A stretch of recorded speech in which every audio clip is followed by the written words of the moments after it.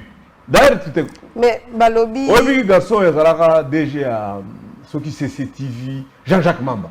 Oui on l'a kangana en 2019.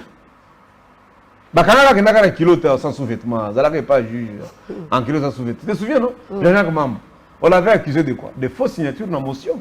OK. Bah toka ina ndako paf ba même devant juge. Ndenge nini o ya bindulo constate qu'il y a des fausses signatures. 24. Maman, et comme Kazia secret. Et personne n'est interpellé et ça passe. Et que la commission peut examiner. C'est pourquoi je te dis c'est pas normal.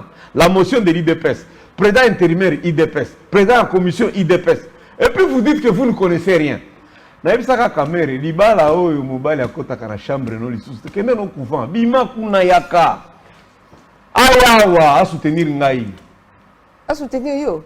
Ah, mais il a soutenu Kabila en 2006. Kabila a gagné. Il était lui-même en 2000, il était 3e. Il a soutenu ce qui est du défaut. Ce qu'a soutenu un petit ne m'a pas.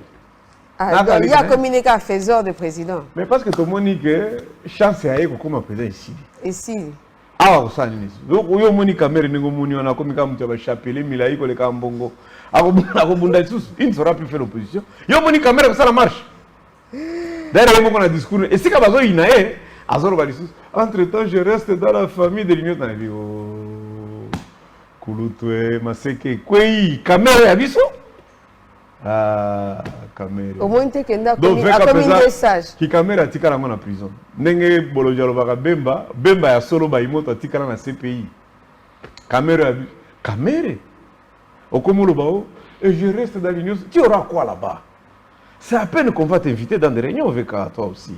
C'est à peine. Pourquoi tu vas et Shima va être mikia comme Kubo. On travaille pour se faire respecter. Ces gens-là ne te respectent pas. Quitte. Qui quitte quoi? Parce qu'il a déjà démissionné. À ça démissionné. Il quitte l'Union Sacrée. Qu'il quitte Tshisekedi. Il doit avoir le courage de quitter Tshisekedi. Et Bandel, ah, lobby, il faut moutati kalisi kamoko. Caméra poni cause de la constante. Yo boy. Moi, je vais répondre à la cité. Yo zana libana pombala ngakoti. Mokombala wa bengano okende. Est-ce qu'ici tu comprends qu'il s'agit qu'on n'aime pas caméra? Bah si kala peine à libala pour la banne. Il y a un handicapé? Non, c'est pas ça. Quand on t'aime pas, va. Maman, il y a des femmes. Bisoto kola, on moni ngaye. Na kole pas koko nanga, elle n'était pas mariée.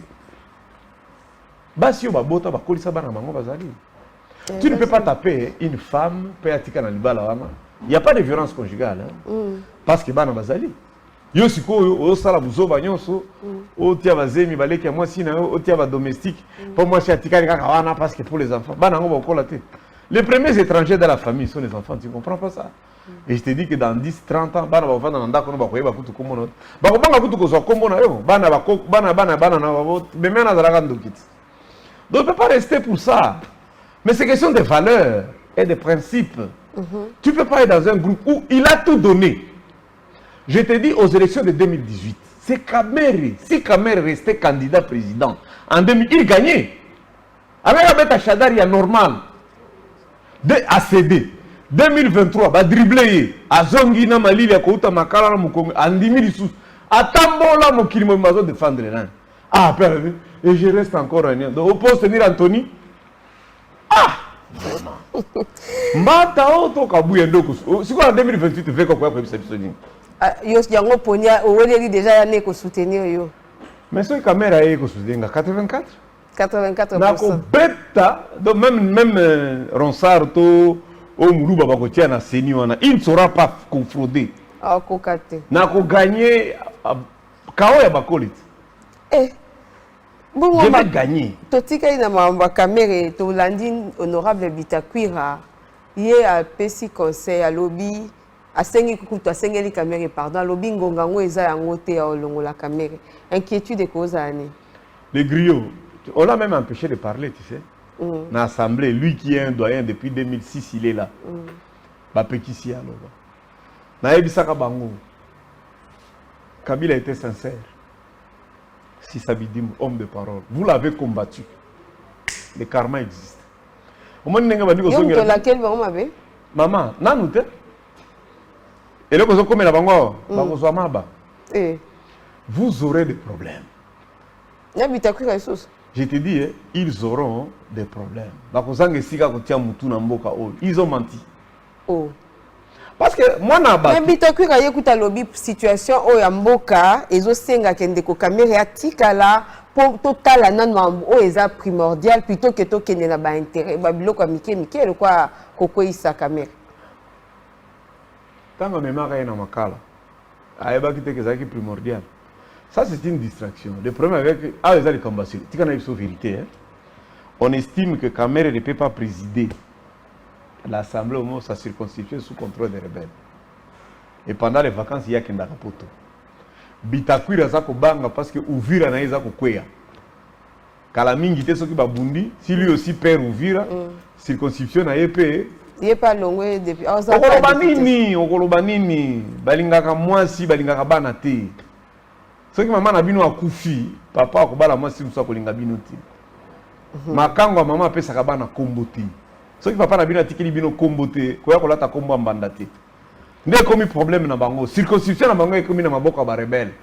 Bakomo za ba téléphone, est-ce que chaque bouton iko hivi, balikuwa ils vont dire quoi au parlement? Le jour où Kamere disait, faites attention, organisez-nous, Iousi va tomber. On l'a accusé. Comment tu sais que la ville va tomber? Bitakwira se retrouve dans cette affaire-là. Bitakwira a tout investi. Bawazalendo, Salinini, Ouvira. Maintenant, son Ouvira là. Et si Ouvira tombe? On va commencer à les pourchasser ici. Yo zera bakola tamaba. Natangaki na ba réseaux sociaux ba lobby ezakaka bako écarter Kamere bako écarter pe ba misusu pour na changement constitution yo moni boni pour na analyse wana. Il y a un préalable. Pour changer la constitution, et que le pays soit unifié. S'il s'agit de questions du genre élection 2028 et qu'il y en a 2 tours, hein, il peut faire ça au Parlement. Il n'y a pas de problème. Il y a des lois qui peuvent être révisées au Parlement. La Constitution. Ça s'est fait en 2011. Hein. Tobi Mana 2 tours, Tokena Tourmoko. Ils peuvent faire ça. Mais s'il y a des matières qui concernent l'article 220, s'il faut déverrouiller l'article 220, parce qu'apparemment c'est là où on soupçonne, qui veut Tobi Mana mandat à 5 ans, Tokena mandat à 7 ans, il faut référendum. Au référendum, il faut toute l'étendue de la République soit administrée par le pouvoir central. Est-ce que l'élection, il y a tout Rosso qui s'est mis à 2028, admettons que guerre est silité, la partie Est, ils allaient considérer T? Non, cas jurisprudence, en 2006, une partie à Massissi, Naruchur, ils allaient contrôler par le gouvernement central. C'était dirigé par le FDLR. Ils ont voté. Pour le cas ici, Ruchur et Goma n'ont pas voté. On a reconduit les mêmes députés. On peut, dès lors qu'il y a 85% d'électeurs qui sont disponibles, tu vois. On a contrôlé 34 000 km, 11 millions d'habitants sur 110. Kamel a parlé de 110. Je peux lui faire confiance, d'autres pas de 111. Donc tu verras que si 110 ou 100 millions de Congolais peuvent se prononcer, la question peut être actée. Okay. Mais pour ce qui concerne 220, il faut vraiment l'entièreté du territoire. Okay.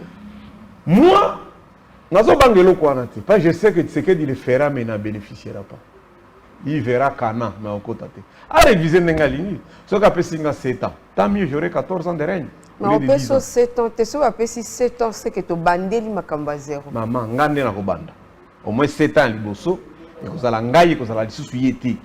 Yonde mutu kobanda. Ce qu'a révisé, il révisera pour moi. Il ne révisera pas. Ce qu'a révisé, ça yenda kotika. Non, non. Non, non. Parce qu'il est d'abord concerné par la Constitution en vigueur, qui dit que tu ne peux pas aller au 3e, parce qu'un mandat est seulement renouvelable. Un mandat est renouvelable une fois, mais il faut espacer. Mais ce qui va changer, est-ce que ndenge baïke bazomi tourner là? Ce qui va changer, c'est quoi il y a zéro? Non, non. Et ça, quand la Constitution vénézuélienne, comme la Constitution vénézuélienne, le mandat du chef de l'État est de 7 ans renouvelable. Point. Bissot Tobakisa, une fois. Tu vois la nuance, hein? Le mandat du chef de l'État chez nous, c'est 5 ans, renouvelable une fois. Mais à Venezuela, le mandat du chef de l'État est de 7 ans, renouvelable. Mais lui, il ne peut pas concourir directement au premier, à la nouvelle constitution. Non, non, non, non, non, non. Il faut aussi à espacer, dans la nouvelle constitution. 38 ans, j'ai fait la politique. Je connais tous les dossiers, madame. Dans le bac, d'ailleurs, tu as ta proposition. Au lieu de tomber Sambongo, élection 2028, Séni et Tiabisoka dans la salle, à tia questionnaire. Tiabisoka 10 papiers na bic. Il y a Pembe. Ngai Awa, Kabouya, Anthony. Première question. Au moins, on prend Obimanango. Ce qu'on dit que l'élection, et que ça a un problème avec la machine, tout que n'est ça dicté. On compte le nombre de fautes, on compte le papier. Je vais gagner. Donc, à tout point de vue, on gagne. À table, l'obit au le système à Idi Amin. Au moins, le système à Idi Amin. Le candidat va bunda ma kofi.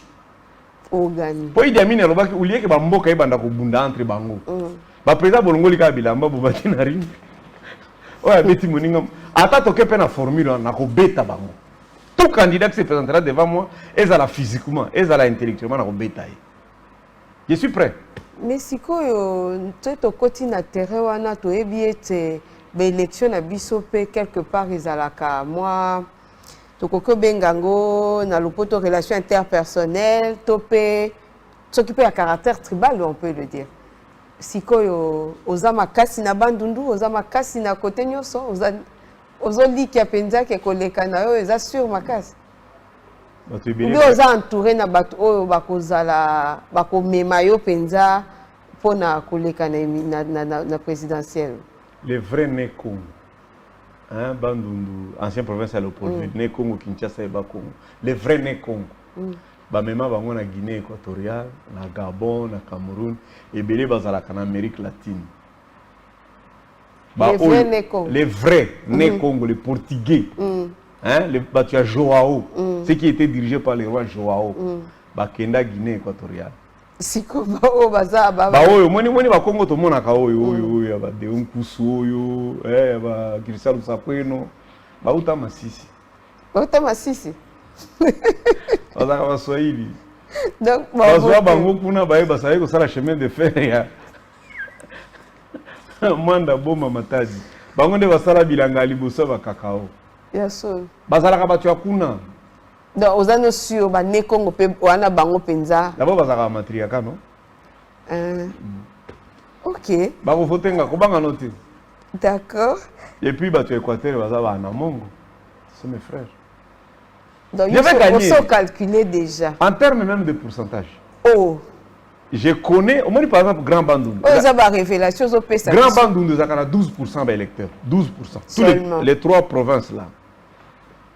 Bon, comme ils sont en majorité des Angolais, parce que Congo est Angolais. Yo géographie il y a Congo na moni le ko maîtrisant oui les Akabaluba. Maindo mes Akabamongo. Tu vois ça? Je gagne. C'est-à-dire que dans la probabilité qu'on soit autour de 54 cas na Kwilu, pour ça baluba. Oh. Mais quand on va Angolais va voter, Maïndombe Bangala va voter, j'ai déjà gagné dans le bandou. Déjà. Dans la province Moussous. Kassai. Bon, les Kassai, en termes de la population ezali, baïna banani. Les vrais Kassai, c'est l'Omami et les Sankuru. Baza Tanzaniens, ils vont voter. Les Sankuru sont des Tanzaniens, l'Omami et Baza Zanzibarais, ils vont voter pour moi, il n'y a pas de problème. Ah, mais Bamissous va voter. Bon, le Kassai oriental, les Aramouké, le Kassasa, tu sais que c'est la province la plus petite. C'est la plus petite. Et puis, Bamouko Tombolo, c'est 4%. Il n'y a pas beaucoup là-bas. Bon, les Kassai centrales, Bazabatu à l'eau, il y a Kolezi. Bazabatu à l'eau là-bas, ils sont des Katangais, ils vont voter pour moi. Bazabadinga Kabilet. Bao ya Kassai, Batikali, ya Chikapa, Neva Kwilu, Batu à Bochab. Bon, attends, va voter là, c'est pas grave. Bon, Katanga. Katanga, non, côté. Maniema. Non, on n'est pas dans 100%. Comment on a une réserve, on va corriger la faute. Habileté, baby, à Zongi Sirissous. Il y a solo Fernand de Kovita. Merci, madame, je vais gagner avec 84%. En tout cas, Ndeko Barnabé, to lundi au Penjala Boké, Bitomoni était au ESA Révélation. Tant qu'on a un plateau, on a quitté Koza candidat président de la République pour l'élection en 2028. Avec assurance, il y a qu'au gagner. J'ai 3 éléments. J'ai la confiance, j'ai la vision et la motivation. Confiance, vision et la motivation. Donc, action sur le terrain, collègue. Action sur le terrain et l'équilibre. Il y a solo penza bandeko bolandi na bokebi ya moni ete pona likambo etali Vital Kamerhe esengela ki bakabwana pona makambo ezoleka na kati kuna et puis alobi ndeko Kamerhe il fallait abima ezalaki conseil na ye pe nazo tokosuki se mission te po ndeko na biso candidat président de la République aloba moi liloba. Non, je voudrais te remercier. Je voudrais quand même me rappeler un fait historique. Tu connais à quel âge Kamerhe était candidat président? Il avait quel âge? Matata était premier ministre, il avait quel âge? Tshisekedi, quand il a créé l'IDPS, il avait quel âge? Donc, âge de Yango, tout ça, on est prêt, tout ce Tangi Baboukou, tout ce Tamboli, tout ce Ebinyos. Nzambati Akaloboko, au monde, on va gagner. Tout celui qui va s'ériger en obstacle tombera de lui-même. Ok. Moi, liloba na yo pona ba o bazolanda o bae baete parce que on eza pona émission na ngeza scoop ya ko baete ndeko Barnabé za candidat président de la République message na ezala nini na o etali candidature na ye na o etali dossier Vital Kamerhe pour ezo inquiéter pe population. Dossier Vital Kamerhe il faut avoir un courage ya koya esikanga nazali. Yo landete. Mais il n'est pas candidat. Comme il a l'habitude de soutenir. Mais s'il reste là-bas, par rapport à discours où tu as lobby, je reste dans la famille. Il faut aller au Ngombango. Nous avons remarqué que le Congo est la première batte. C'est la première batte. Alors, aussi 3 solutions. La justice équitable, la bonne gouvernance, ainsi que la cohabitation pacifique. Nous allons combiner les 3 molécules et on va développer la nation. C'est très simple de développer ce pays. Merci Ndeko Barnabé. To sepe ndengo yako ya no biso to liki epe bao balandi biso na bokebi pe ba sosoli penza makanisi Ndeko Barnabé na o etali politiki ya mboka boboto mboka vino.